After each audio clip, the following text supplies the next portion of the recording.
Here's a tour of Dave's Cave. I'm not particularly fond of the term man cave, but I was given a sign that says man cave, so I guess that's the official name. Dave's Cave, or just the cave, work for me. Once you're inside, a clock, a thermometer, and a little reminder to keep the conversation civil.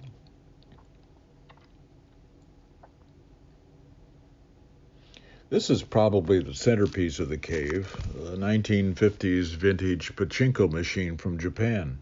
It pays off in more balls, not money. Keeps people occupied. Keeps them occupied when the conversation slows down.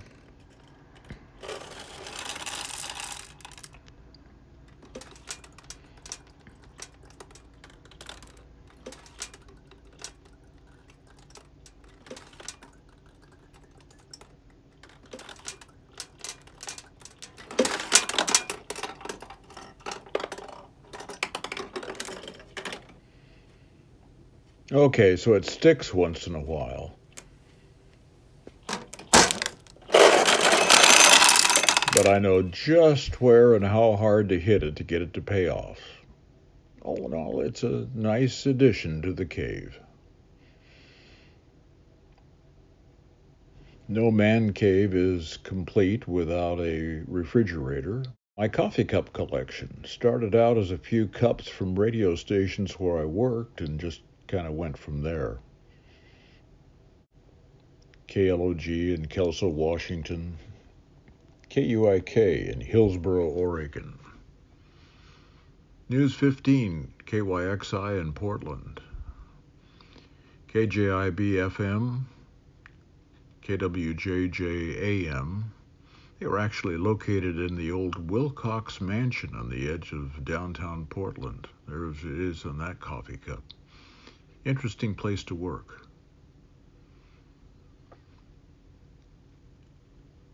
KUIK once again. KOIN TV. I didn't work there, but I worked across the hall at Coin Radio. KEX, where I did a lot of production for the Trailblazers. Oregon Public Broadcasting, where I read the newspaper to blind people. KGON across the hall from KYXI. I even have a coffee cup from a production company that I came close to buying. Didn't happen. There are about 100 cups up there. Some vintage electrical test equipment a guy gave me.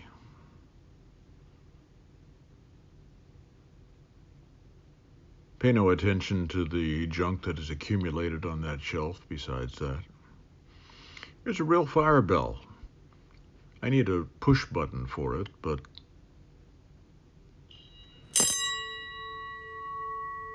that works.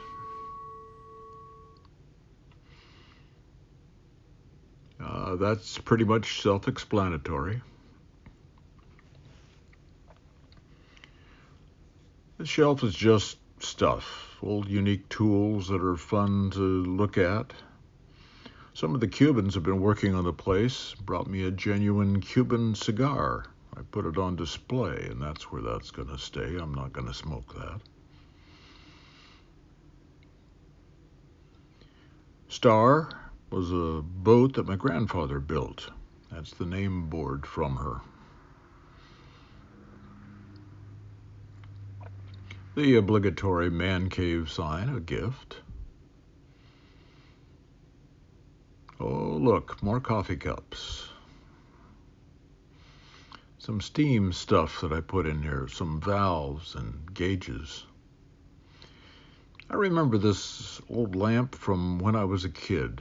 Same goes for the radio. The lamp wasn't working, and after several years, I finally got around to fixing it. It's nice. I like it.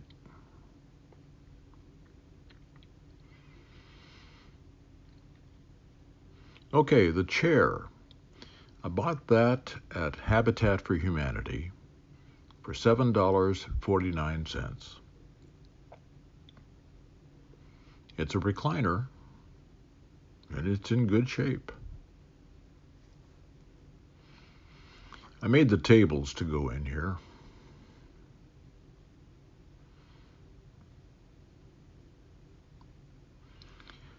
There are some pistols I built a case for, and there's a handmade knife made by Barney Barnhart from Eureka, California. A gift. I appreciate that. I have some interesting bayonets that I'm going to build a display case for, and I'll put them here or maybe over here. Not sure yet. This sofa is actually a queen-size hide-a-bed. It's great for just sitting and talking, and the fact that it's a bed is a big plus. It's already been used as overnight lodging by some of the workers who've been working here. All right, so there's a table over there, but not over here. That's because there's a wall there, and there's no room. Now, I made some of these for my daughter, and I thought I'd make another one for right here. It fits snugly over the arm of the sofa for drinks, and it's real handy. More curio stuff, a calendar, paper towels, broom, and dustpan. And here we are back at the bridge again. That building over there is the boat barn where the steamboat is kept and where my main shop is. So there it is. I started with a bridge idea, and one by one things have been added until you have what you see here. The pachinko machine again. You know, I found that on a neighbor's scrap pile. It took me 2 or 3 weeks to take it apart, clean it up, and get it working again. Pretty much working again. Well, the wood paneling in here. A friend gave me that. Just some random cut-off pieces of plywood and OSB nailed up, and, well, it's just pretty much random. There's no real pattern to it at all. I like it. Now, before I wrap this up, I'll show you the rest of this level of the church.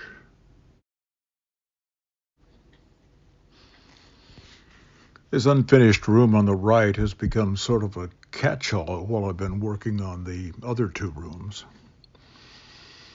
We just finished insulating this room. It's going to be the granddaughter's she shack as opposed to the man cave at the other end. Here at this end of the building was 1 window. We decided we had 2 windows, a room for 2 windows side by side, a lot of windows that we took out of the downstairs for security reasons. So we just cleaned up the best of them and framed the whole thing in. What a difference with a lot of light and panorama. We had this scroll work sitting around here for years. The railing in this house is just like this.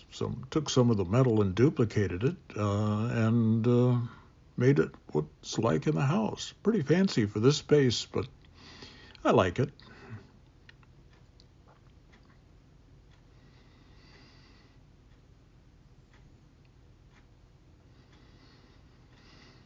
So this is obviously the second story of the church. There's the stairway downstairs.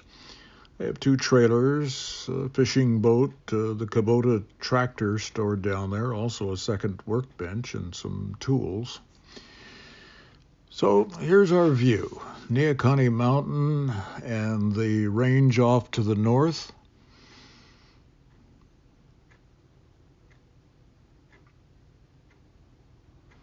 Onion Peak there in the middle.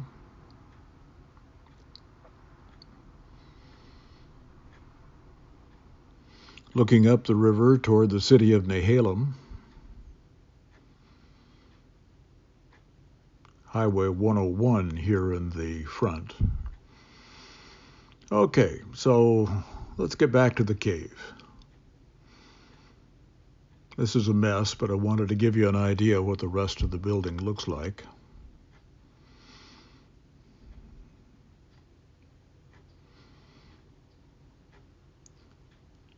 I made this door and the latch to hold it closed. Just a basic sliding pin. Works just fine for keeping it closed. So there it is. It changes a little every day as I add new stuff or move things around. Hope you enjoyed the tour. Now you have to come visit it in person.